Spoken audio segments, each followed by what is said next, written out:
enseigne-nous quelque chose ce soir. Jésus a changé mon histoire. Il a fait sécher mes larmes. Jésus a changé mon histoire. Il a fait sécher mes larmes. Jésus a changé mon histoire. Éternel, change l'histoire de ceux qui sont là ce soir. Que ton esprit puisse parler au travers de moi. Seigneur, il y a quelque chose que tu veux communiquer, s'il te plaît. Que ta puissance le communique. Que ta puissance le communique. Aide-moi, s'il te plaît, à être juste, un témoin et un canal. Que la gloire te revienne au nom de Jésus. Amen. Acclame le Seigneur, bien-aimé. Acclame le Seigneur. Soyez bénis. Soyez bénis, soyez bénis. Voilà, je vous salue dans le nom de notre Seigneur. On va lire Genèse chapitre 2. On va lire du verset 8 au verset 18. Puis l'Éternel Dieu planta un jardin en Éden, du côté de l'Orient. Et il y mit l'homme qu'il avait formé. Vous êtes avec moi? Ou bien vous voulez que je reprenne? Ça va? Puis l'Éternel Dieu planta un jardin en Éden du côté de l'Orient. Il y mit l'homme qu'il avait formé. L'Éternel Dieu fit pousser du sol des arbres de toute espèce, agréables à voir et bons à manger, et l'arbre de la vie au milieu du jardin, et l'arbre de la connaissance du bien et du mal. Un fleuve sortait d'Éden pour arroser le jardin. Et de là, il se divisait en 4 bras. Le premier était Pichon. C'est celui qui entoure tout le pays d'Avila où se trouve l'or. L'or de ce pays est pur. On y trouve aussi le bélium et la pierre d'onyx. Le nom du second fleuve est Guillon. C'est celui qui entoure tout le pays de Couche. Le nom du troisième est Hiddekel. C'est celui qui coule à l'orient de la Syrie. Le 4e fleuve, c'est l'Euphrate. Que Dieu bénisse sa parole. Bien-aimés, souvent on dit que Éden serait un jardin. En fait, Éden n'est pas un jardin. Éden est un pays. Et dans le pays d'Éden, Dieu a placé un jardin. En d'autres termes, il y avait d'autres espaces dans Éden qui n'étaient pas le jardin. Mais en Éden, il y avait un jardin. Chers amis, Éden veut dire quoi? Éden veut dire littéralement abondance. Éden veut dire littéralement délice. Donc pour chacun d'entre nous, il y a un jardin d'abondance dans lequel Dieu veut nous placer. Notre jardin d'abondance n'est pas le jardin du voisin, mais c'est le jardin dans lequel Dieu nous a établis. Chacun de nous a un jardin d'abondance. Dis Amen. Chacun de nous est candidat à la bénédiction matérielle. Dis Amen. Quand je commençais à comprendre l'évangile, j'ai compris que la pauvreté est l'ennemi de l'évangile. Et même j'ai bien compris autre chose. J'ai compris que l'un des problèmes de nous les chrétiens, c'est que nous sommes gagnés par l'esprit de pauvreté. L'esprit de pauvreté consiste à croire qu'il y a une vertu dans la pauvreté, qu'il y a quelque chose de positif dans le manque. Or, il se trouve que c'est tout à fait contraire à la pensée de Dieu. Jésus est venu exercer son ministère.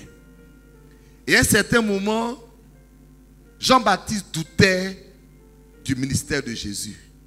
Pourquoi? Parce que on l'a pris et on l'a mis en prison. Et il s'attendait au Seigneur en prison. 1 jour, 2 jours, 3 jours, le Seigneur ne réagit pas. Alors il était inquiet. Il a envoyé ses disciples.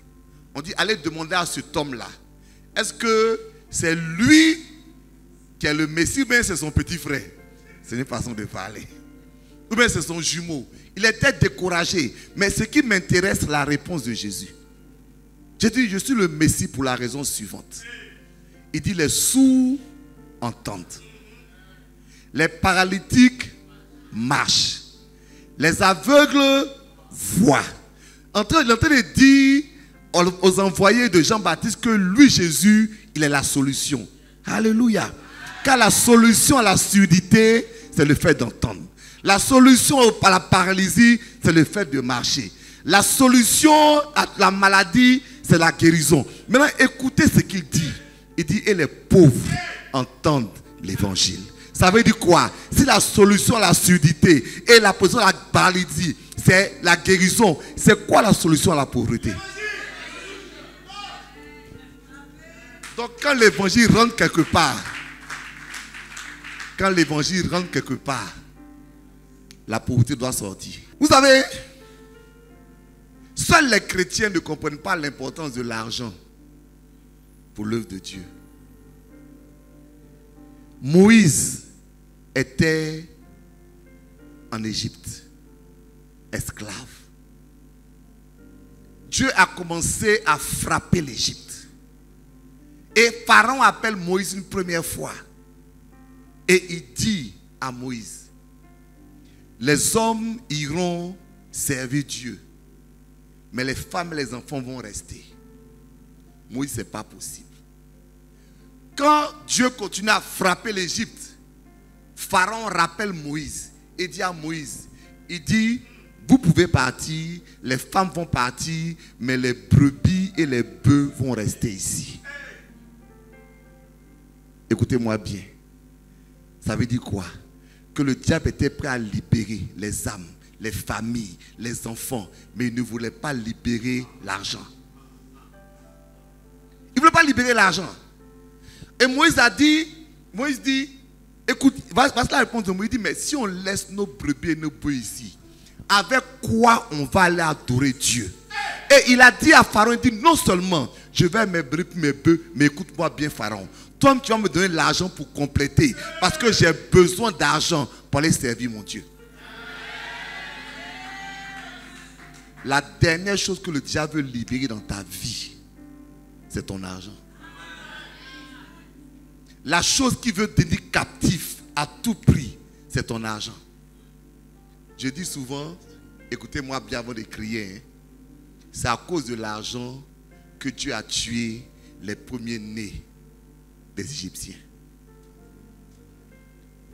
Pasteur, tu racontes quoi? C'est très simple. Pharaon a fait plusieurs propositions à Moïse. Supposons que Moïse ait accepté de quitter l'Égypte avec ses femmes, avec les femmes, les enfants, tout le monde, en laissant seulement les brebis et les bœufs. Qu'est-ce qui serait passé? C'était à la 9e plaie. Dieu n'aurait pas envoyé la 10e plaie. On est d'accord, non? Mais c'est pas ça. Dieu n'aurait pas envoyé la 10e plaie. Parce qu'il y avait une proposition qui était faite à Moïse. Et il avait accepté pour dire, bon, de toute façon, j'ai fait quoi les brebis? J'ai fait quoi les bœufs? Moi, je suis sauvé, ma famille est sauvée, tout le monde est sauvé autour de moi, on adore Dieu. Pharaon, garde tes brebis. Il serait parti. Mais comme Moïse a refusé de laisser les brebis et les bœufs, Dieu était obligé de tuer les enfants premiers-nés de l'Égypte. Parce que c'est après cette mort que la Bible dit que Pharaon a rappelé Moïse et lui a dit finalement, prends tes brebis, prends tes bœufs, il faut partir. Pharaon, donne mon argent. Pharaon, donne mon argent. Pharaon, j'ai besoin de mon argent pour aller servir mon Dieu. Il y a 3 niveaux dans la vie financière d'un croyant. Le niveau 0, c'est l'esclavage. C'est-à-dire quand on ne s'en sort pas, quand nos finances sont bloquées, c'est comme en Égypte. Mais un niveau 1, et beaucoup de chrétiens aiment aussi le niveau 1, c'est la manne. Lorsque le peuple d'Israël est dans le désert, Dieu les nourrit quotidiennement. C'est la manne. La manne, c'est quand Dieu s'occupe de tes besoins. Mais la manne n'est pas l'abondance. Le jour où le peuple d'Israël est rentré dans la terre promise, la manne s'est arrêtée. Parce qu'il venait de rentrer dans un pays où coule le lait et le miel. Bien-aimé, écoute-moi. Je veux que tu ne sois pas simplement en train de gérer tes factures au jour le jour. Parce que si tu gères tes factures au jour le jour, tu n'es pas encore arrivé dans la terre promise. Tu n'es pas encore arrivé dans le jardin. Tu penses que tu es content. Mais, vous savez, quand le peuple se déplaçait, il se déplaçait vers l'Arche de l'Alliance. Amen. Et Dieu avait dit à Moïse et à Aaron de mettre des choses dans l'Arche de l'Alliance. Et Dieu avait scellé l'arche. L'arche, c'est une boîte. Et il a mis une boîte et il a fermé la boîte avec une couverture qui s'appelle le propitiatoire. Et sur le propitiatoire, on mettait le sang de l'agneau. Donc, le sang de l'agneau rendait Dieu propice. Mais ce que Dieu avait dit à son peuple, ne jamais ouvrir ce qui est dans la boîte. Il s'est trouvé qu'un jour, l'arche est tombée d'un village par hasard. Et le jour où c'est tombé, les villageois ont ouvert l'arche. Et ce jour-là, ils sont tous tombés malades.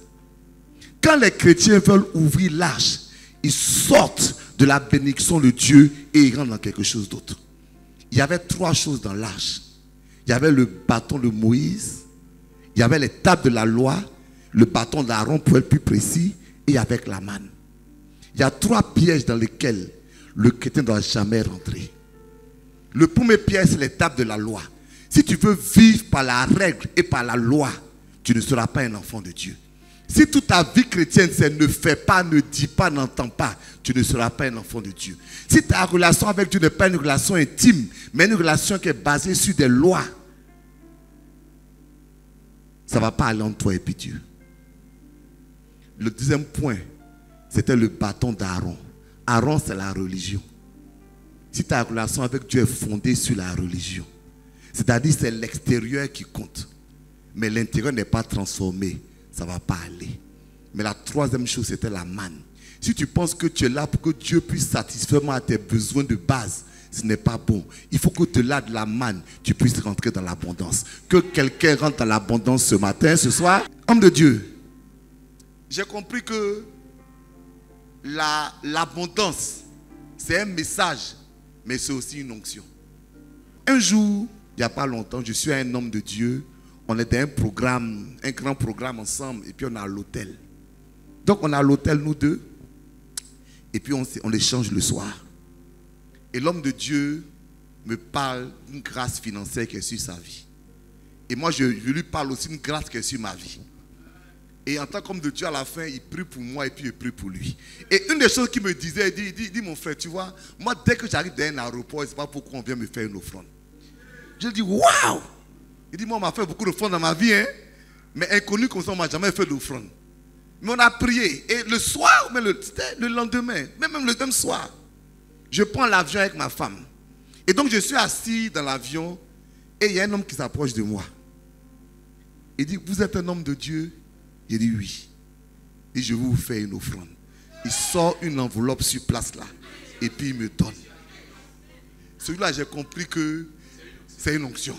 Au-delà de tout ce qu'on peut te dire, il y a une grâce qui peut être transmise de la vie de quelqu'un vers la vie de quelqu'un d'autre. Et cette grâce-là te libère de la puissance de la pauvreté, te libère de la puissance du manque, te libère. Je veux que quelqu'un reçoive cette onction ce soir. La première des choses que tu dois faire pour recevoir l'onction, c'est d'enlever de ta tête l'esprit de pauvreté. Dieu a besoin de ton argent. Ton pasteur a besoin de ton argent. Je peux répéter? Ton pasteur a besoin de ton argent. Je ne le connais pas, mais je vois quelque chose en lui. Mais j'aimerais dire quelque chose. C'est que l'argent, c'est le pied de l'onction.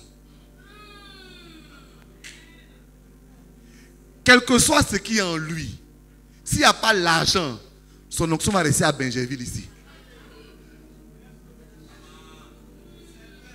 C'est vrai, mais c'est faux. Si tu veux le pousser, si tu veux l'amener à une autre dimension, si tu veux que son onction touche les nations, donne-lui l'argent. Parce que sans l'argent, son onction va rester à Benjerville ici. Dis à ton voisin que Dieu te donne la force de créer de la richesse. Pourquoi je parle de création de richesse? C'est parce qu'il y a un verset dans la Bible qu'on cite mal. Non, on ne cite pas mal. C'est la version française qui nous fatigue. La version française nous fatigue. Parce qu'il est dit en français que si tu as de la richesse, ne te reconnais pas car c'est Dieu qui te donne la force d'acquérir de la richesse. Mais la version anglaise dit to create wealth. Parce que la richesse ne s'acquiert pas. La richesse se crée. Si tu ne crées rien, tu ne vas jamais rien acquérir. Le fait de dire aux gens que tu peux acquérir de la richesse, c'est leur faire croire que tu es là, tu ne fais rien et puis tu attends que l'argent vienne chez toi. Ça ne va jamais arriver. Si tu veux être riche, il faut créer de la richesse. Dans le jardin que Dieu a créé pour Adam, la Bible dit qu'il a mis toutes sortes d'arbres fruitiers. Mais il a mis deux arbres principaux. L'arbre de la connaissance du bien et du mal et l'arbre de vie. Je parlais certes de bénédictions matérielles.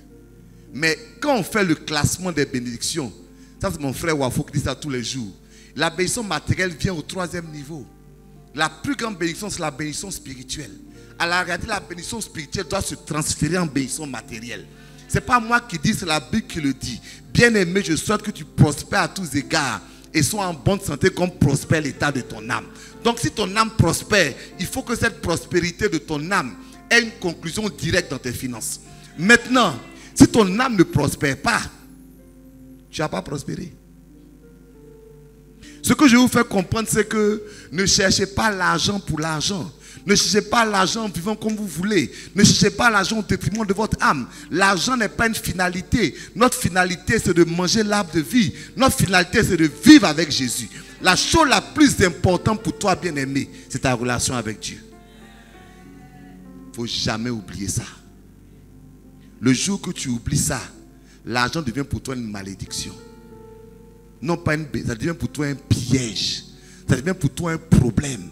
C'est pourquoi dans tous les arbres du jardin, il y avait un premier arbre qui s'appelait l'arbre de vie. Plante l'arbre de vie dans ton jardin.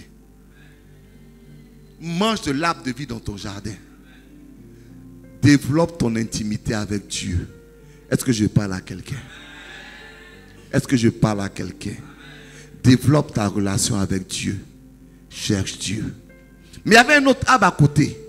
L'arbre de la connaissance du bien et du mal. Et la Bible dit qu'il ne fallait pas manger de cet arbre-là. En d'autres termes, en même temps que tu développes ton intimité avec Dieu, il y a une sainteté que Dieu attend de toi. L'une des raisons pour lesquelles Dieu ne bénit pas les gens, c'est que quand les gens commencent à être bénis, ils oublient Dieu. Ils pensent que l'argent est une licence pour faire ce qu'ils ont envie de faire. En fait, l'argent révèle qui tu es. C'est-à-dire, en fait, il y a des choses que tu voulais faire, mais tu ne le faisais pas parce que tu étais pauvre. Une fois que tu es riche, on voit qui tu es vraiment. Le mauvais qui était en toi là se manifeste. Parce qu'en fait, peut-être tu ne commets pas adultère parce que tu n'as pas l'argent pour avoir une deuxième femme. Non, c'est ça qui est la vérité. Mais dès que tu auras l'argent, tu vas entretenir une femme dehors. Donc l'argent a révélé ton adultère. On va dire que c'est l'argent que l'argent ne l'a pas gâté. L'argent a révélé ce qui avait de mal en lui. Que Dieu vous garde de toute impureté et que Dieu vous permette en toutes circonstances de continuer à manger l'arbre de vie et à vous éloigner de l'arbre de la connaissance du bien et du mal. Parce que si tu ne fais pas ça, tous les arbres du jardin n'ont pas de sens. Maintenant, si tu manges l'arbre de vie et que tu t'éloignes du péché, Dieu dit que dans ton jardin, il a planté des arbres fruitiers afin que tu aies de la nourriture. Et à moi bien. Moi, je considère qu'il n'y a pas quelqu'un sur cette terre qui a été appelé pour accompagner les autres. Amen. Il n'y a pas quelqu'un sur cette terre qui n'a pas les capacités de vivre dans la prospérité. Écoute, la Bible dit la chose suivante. Tel un homme pense, tel il est. Où tu t'es mis, c'est là que tu vas rester. Dieu ne peut pas t'envoyer plus loin que la position que tu t'es donnée. Dieu ne peut jamais t'envoyer plus loin que ça. Quand je commençais le ministère, j'étais dans une petite salle. On était 10. Et ils disaient toujours à tous, on était 7 même. Et puis ils disaient à mes 7, ils disaient, regardez-moi bien. Ils disent, moi je suis le pasteur d'une grande église. Mais on était 7. Alléluia. Parce que je dis toujours aux gens la chose suivante. Ce que tu vois n'est pas la vérité. Ce que tu vois est la réalité. Mais la Bible dit que la parole de Dieu est la vérité. Ce que tu vois est la réalité. Si tu crois en la réalité, tu ne verras jamais la vérité. Mais si tu crois en la vérité va s'imposer à ta réalité. Or, qu'est-ce que la vérité dit? Par ces meurtrissures, nous avons été guéris. La vérité dit quoi? Que de pauvre qu'il était, de riche qu'il était, il s'est fait pauvre afin que nous soyons enrichis. Change de mentalité, pardon. Il y a des arbres dans ton jardin. Il y a des arbres dans ton jardin. Il faut que l'église arrête d'avoir des gens qui disent je n'ai jamais rien. Je ne peux jamais rien. Il y a des arbres dans ton jardin. La mentalité de la pauvreté est la mentalité qui fait qu'on est assis là. Est-ce que tu as vu une fois dans la Bible, il est marqué qu'il y avait tel homme, c'était un chômeur. Il n'y a pas de chômeur de la Bible. Parce que quand Dieu te voit, il a mis des arbres dans ton jardin. Si jamais tu ne sais pas développer ces arbres, c'est là maintenant que tu vas manquer. Mais si tu sais développer les arbres qui sont dans ton jardin, le manque n'est pas supposé être à toi. Donc, dans ces arbres dans le jardin là, pour que ces arbres puissent recevoir de l'eau, Dieu a envoyé 4 fleuves. Le premier s'appelle Pichon. Le second s'appelle Guillon. Le troisième s'appelle Hiddekel. Et le quatrième s'appelle Euphrate. Dieu envoie 4 fleuves dans ta vie. Je vois, tout à l'heure, je vais terminer en disant, j'ai dit à mes enfants, comme l'homme de Dieu a dit, j'ai recommencé une église. Et j'ai dit à mes nouveaux chrétiens, ça dit ce que j'ai dit, vous allez être bénis matériellement, ou je vous chasse à la fin de la. Je me rappelle, il y a un frère qui ne se mariait pas. Un matin, je l'ai levé, je l'ai fait lever. Il dit, toi, si tu ne te maries pas à la fin de la vie, je te chasse de l'église. Il a trouvé une femme. Quand il est venu là, il y a un frère qui dit, mais il dit, Bishop, vous me menacez aussi. Il dit, non, il ne peut pas me menacer, tout le monde, c'est par révélation. Écoute, pourquoi je dis ça? Parce que je considère que chaque enfant de Dieu doit avoir au moins 4 sources de revenus. Dis avec moi 4. Parce qu'il y a 4 fleuves qui sortent, qui venaient dans Éden. Quand tu as une seule source de revenus, tu ne vas pas être riche. Parce que pour que Éden soit arrosé, Dieu a considéré qu'il était important qu'il y ait 4 fleuves. Que Dieu te donne avant la fin de l'année de développer 4 sources de revenus. Le premier fleuve, d'abord, avant de parler des 4 sources de revenus, c'est les 4 types de projets. Je vais parler des 4 façons de penser qui produisent l'abondance. Le premier fleuve s'appelle Guillon. Guillon veut dire littéralement expansion, développement. Dis avec moi développement. Écoute-moi bien. Quelle que soit ta prière, Dieu ne pourra pas t'amener plus loin que ton développement.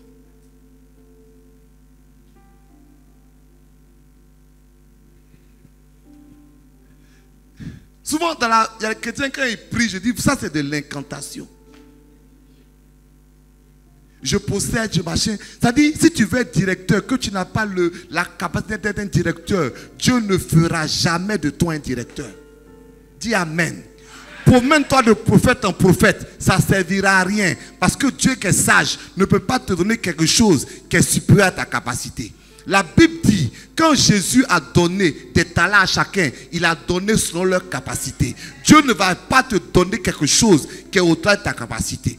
Mais ce que Dieu demande, c'est que tu élargisses ta capacité. C'est pourquoi Dieu a dit, il dit élargis l'espace de ta tente.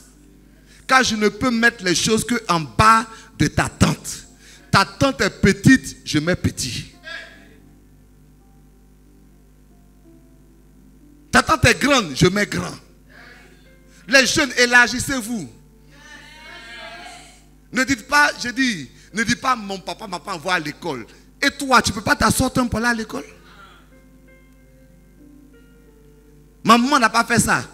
Toi, tu ne peux pas aller te développer, tu ne peux pas apprendre quelque chose, tu ne peux pas apprendre un nouveau métier, tu ne peux pas. Tu es à la maison, il n'y a pas l'argent. L'argent va te trouver. Le deuxième fleuve s'appelait Guillon. Et Guillon veut dire percé par l'effort. Dis avec moi, percé par l'effort. Donc, il y a un deuxième secret de la prospérité. C'est l'effort. La Bible dit que le paresseux a des désirs qu'il ne peut pas réaliser. La Bible dit encore que les diligents vont être dessus et les lâches, les paresseux seront toujours en bas. Deuxième chose, je dis, tu peux prier comme tu veux. Si tu n'aimes pas travailler, tu ne vas jamais percer. Tu ne peux pas aller devant. Si tu n'as pas cet effort et cette énergie, si tu es paresseux, moi ma journée commence à 4 heures du matin. Souvent je dis aux gens, tu veux être riche, tu dors jusqu'à 9 heures. Comment est-ce que c'est possible? Comment est-ce que c'est possible? Toi, tu te moques de Dieu. Ça dit quand Dieu te voit, il sait que tu n'es pas sérieux.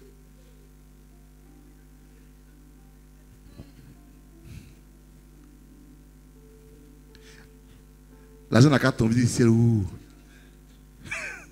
Mais l'argent qui tombe du ciel, Dieu dit, je bénirai l'œuvre de tes mains. Quand tu es actif, Dieu bénit ton activité. Je proclame que l'esprit de paresse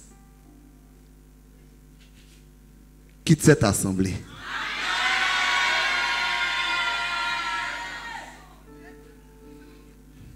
Martin Luther, par exemple, qui était l'un des réformateurs principaux, c'est-à-dire lui qui a été à la tête de la réforme. Martin Luther avait, en ce temps, il n'y avait pas de gaz, il avait un gros morceau de bois chez lui à la maison. Si tu viens le voir pour dire, pasteur, je n'ai rien à manger, il dit, il n'y a pas de problème. Il dit, voici hache, casse-moi du bois. Si tu me casses le bois, je te donne à manger. Parce que je ne veux pas te donner à manger gratuitement. Que l'esprit de gratuité quitte notre âme. Ça n'a qu'à quitter là-bas. Ça n'a qu'à arriver quelque part. Que l'esprit d'effort soit à l'intérieur de nous. L'envie de travailler. Je veux croire que quelqu'un va rentrer dans la grâce de l'abondance. C'est pourquoi je proclame que l'effort vient en lui. La troisième rivière s'appelait Hiddekel. Hiddekel veut dire rapide. Rapide. Quand tu veux rentrer dans l'abondance, il faut que tu aies la capacité de saisir les opportunités. Ça s'appelle aussi l'investissement. Il faut que tu te donnes ce qu'on appelle la sagesse. Pour que partout où tu es, tu puisses saisir les opportunités qui se présentent pour rentrer dans la bénédiction. Je veux parler à quelqu'un ici. Que Dieu t'ouvre la porte des opportunités. Que Dieu t'ouvre la porte des opportunités. Je dis que Dieu t'ouvre la porte des opportunités. Le quatrième fleuve s'appelait l'Euphrate. Ça veut dire littéralement une eau sucrée.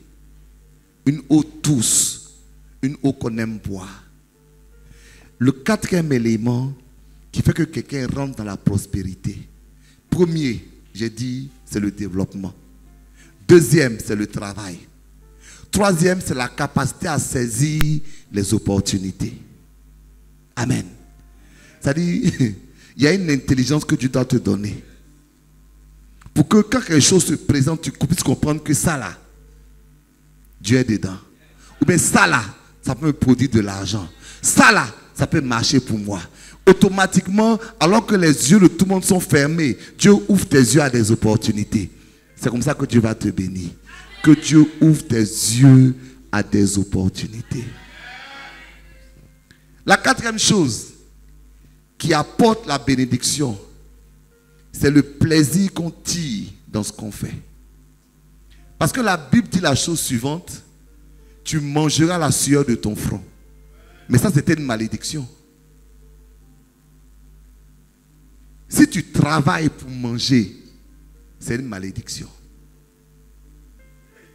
C'est une malédiction. C'est une malédiction. C'est la Bible qui dit, quand, ou bien parce que c'est vrai, mais c'est faux. C'est une malédiction. C'est quand Dieu est en train de maudire, il dit: tu vas manger à la sueur de ton front. Et pourtant, avant de dire ça, ce n'est pas le travail qui est une malédiction. Parce que déjà dans le jardin d'Éden, Dieu avait placé Adam pour cultiver et garder le jardin. Donc il travaillait déjà. Est-ce qu'on est d'accord? Et il mangeait déjà. Mais pourquoi Dieu lui demande: tu vas maintenant, la maison que tu vas manger à la sueur de ton front? Quand ton travail devient pour toi une source de nourriture, tu es maudit. Je ne veux pas manger à la sueur de mon front. Je ne peux pas prêcher à cause de l'argent. Je prêche pour développer le talent que Dieu m'a donné. Je prêche parce que Dieu a mis quelque chose en moi. Je donne le meilleur. Et puis c'est Dieu qui me bénit. Je ne prêche pas pour de l'argent. Je prêche pour ce que Dieu m'a donné. Si tu travailles pour de l'argent, alors tu es maudit. Si tu travailles pour donner ce que Dieu a mis en toi, alors Dieu va te bénir.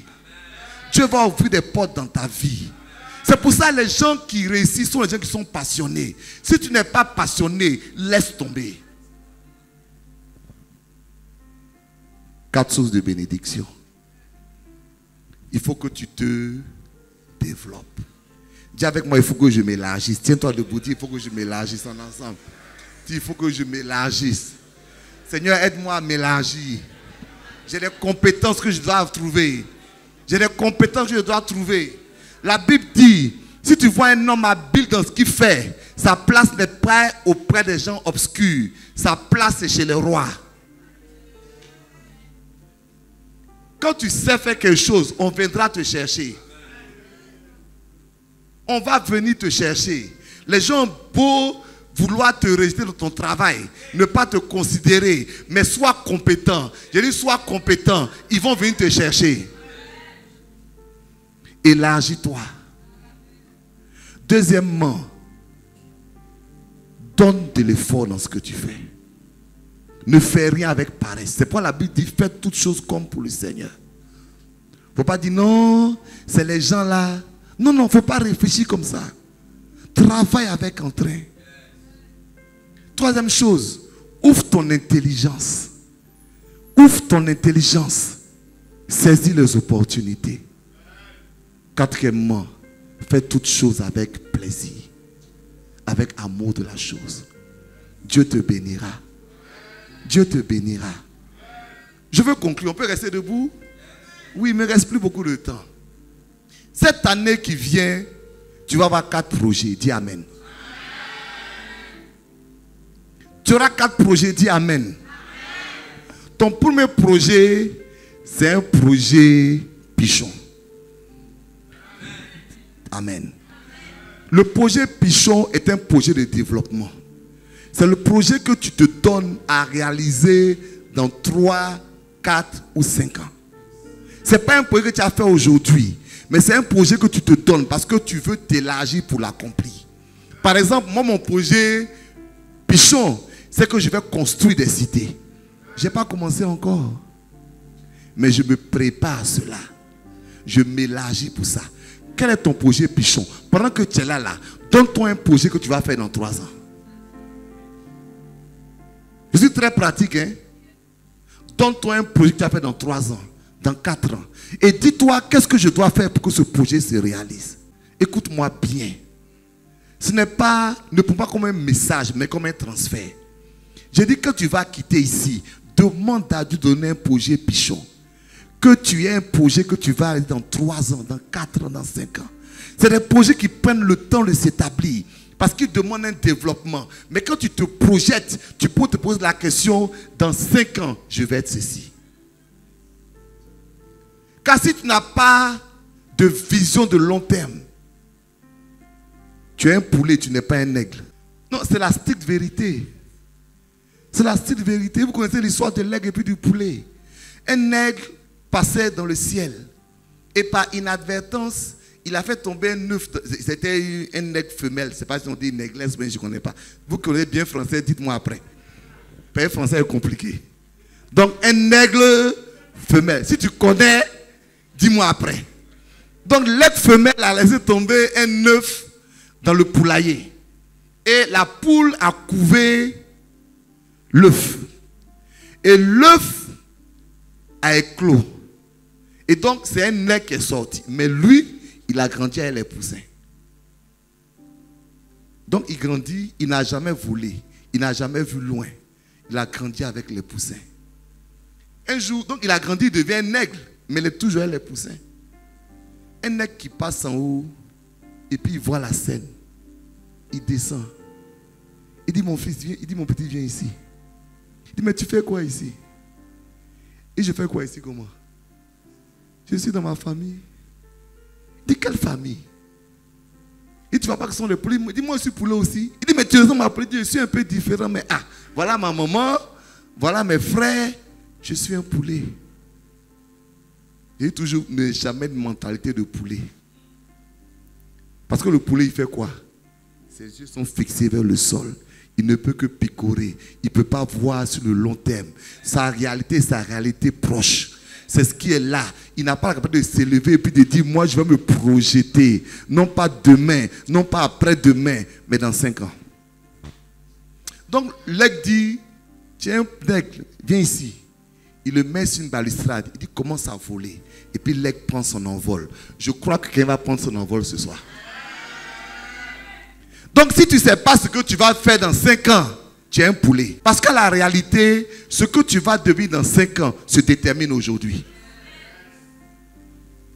Donc si tu n'as pas de projet pichon, dans 5 ans tu seras dans la même situation. En train de pleurer. Est-ce que vous savez que Dieu n'est pas sentimental? Les pleurs lui font rien. Rien même. Tu as pleuré d'être. Tu as pleuré jusqu'à il va te consoler. Mais rien ne va changer. Les gens pensent que quand ils vont pleurer. Non, non. Les pleurs, Dieu n'est pas sentimental. Dieu est un Dieu de principe. Il dit marche comme ça, ça va aller pour toi. Tu ne marches pas comme ça, tu veux pleurer. Il va dire pleure. Pleure bien. Tu as besoin d'un projet pichon. Dis amen. Amen. Ce que tu vas faire dans 5 ans, est-ce que quelqu'un a compris ça? Tu as besoin d'un projet Guillon. Je dis tout le projet Guillon. C'est le produit de ton effort. Donc moi, je le compare à ton travail actuel. Ne rejette pas ton travail actuel. Si tu as un travail, ne rejette pas ton travail. Dis amen. Non, non, le travail est bon. Amen, amen. La Bible dit que tout travail produit de l'abondance. Donc le travail est bon. Le seul problème, si ton travail est ta seule source, ton travail jamais te suffit. Ça ne va jamais te suffire. Donc rentre dans ton projet Guillaume. Dis amen. Tu as besoin d'un projet idéal. Dis projet idéal. Donc il faut avoir un investissement. L'investissement, c'est quand l'argent travaille pour toi. Et il ne faut pas me dire que je n'ai pas beaucoup d'argent. Si tu veux mettre des gens qui vont vendre l'eau. Amen. Vends glace. Fais quelque chose. Il y a une dame qui aujourd'hui, elle est une des milliardaires nigérianes. Quand elle a fini son école de pétrole, elle n'avait pas de travail. Elle perdue, elle a dit, il faut aller vendre au marché. Quel choc. Donc, elle a pris fût d'huile. C'est-à-dire, elle vendait l'huile au marché. Vous avez l'huile qu'on met dans le sachet. Tout ça. Et puis, une fois, une de ses camarades est venue, elle dit, de son école. Elle dit, ma soeur, qu'est-ce qui n'a pas marché? On a fait même école. Tu vends huile. Mais c'est son projet idéal. Petit projet va devenir grand. Dis amen. Donc, elle était là et les femmes qui vendaient de l'huile se sont mises en coopérative. Et comme elle était l'intellectuelle du groupe, elle était la présidente de la coopérative. il s'est trouvé que l'usine qui posait de l'huile est tombée en faillite. Et il voulait fermer. Et donc, les femmes ont dit, est-ce qu'on peut se mettre ensemble? On dit oui. Et comme c'était, en tout cas, ils ont fait des facilités. Elle a racheté la raffinerie. Aujourd'hui, elle a plein de raffineries qu'elle gère. Elle a l'argent jusqu'à ce fini. Ça ne finit pas. Mais elle a accepté de faire quelque chose de petit. Quand je dis de faire ton projet de quel, il ne faut pas me dire, je n'ai pas millions. Je ne cherche pas tes millions. Alléluia. Je cherche que déjà tu puisses commencer quelque chose de petit. Est-ce que je peux entendre amen? Est-ce que je vais entendre amen? Donc, je dis, il faut avoir un projet. Projet. Est-ce qu'on s'est compris? Le 4e projet, c'est le projet Euphrate. Le projet Euphrate, c'est le projet de ce que tu aimes. Il y a quelque chose qui te passionne. Est-ce que tu sais que toute passion peut être transformée en argent? Dis amen. Moi, j'aime la musique. La musique est mon... C'est-à-dire, je dis tout le ministère, c'est l'appel de Dieu. Mais ce que j'aime, c'est la musique. Voilà. Ce que j'aime, c'est la musique. C'est pas que j'aime pas le ministère, mais si je suis assis comme ça, que je dois me détendre, c'est que je vais prendre un clavier, je joue au clavier. Hein. Je vais prendre une guitare, je joue à la guitare, je joue au saxophone. Et j'ai commencé à aimer le saxophone comme ça. Je me suis mis au saxo. Et j'étais en train de construire l'église, comme le pasteur a dit, et j'ai besoin de ressources. Et je demande au Seigneur, dit, mais où je vais avoir tout cet argent? Dieu m'a dit, qu'est-ce que tu as dans ta main? Qu'est-ce que tu sais faire? Il dit, bon, moi, je sais jouer au saxo. Il n'y a pas de problème. J'ai commencé à faire des mini-concertos. Je mets des gens dans les petites salles, je joue au saxo. Mais ça me produit des millions. Tu sais préparer. C'est que tu dois être riche. Combien de gens ont besoin de manger en Côte d'Ivoire? Combien ont besoin de bonne nourriture en Côte d'Ivoire? Tu ne dois pas être pauvre. Que Dieu transforme ta passion en finance. C'est parce que tu ne sais pas que tu es assis sur l'argent que tu t'amuses avec. Que Dieu transforme ta passion en finance. Je veux que quand je pars d'ici, Dieu te donne 4 projets. C'est lesquels? Numéro 1. Projet de long terme. Guillaume, ton travail. Et de quel? Un investissement. Et puis, ta passion. 4 projets. Tu veux être riche. Mets ces 4 projets.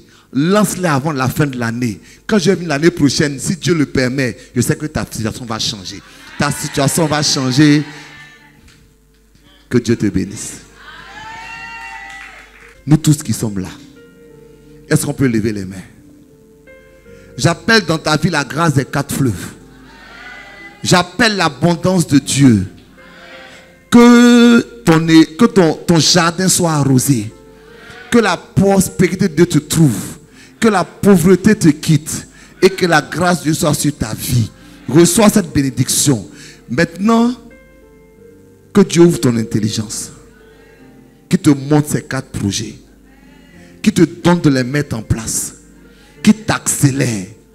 Et qui te bénisse abondamment. Au nom de Jésus. Amen. Soyez bénis.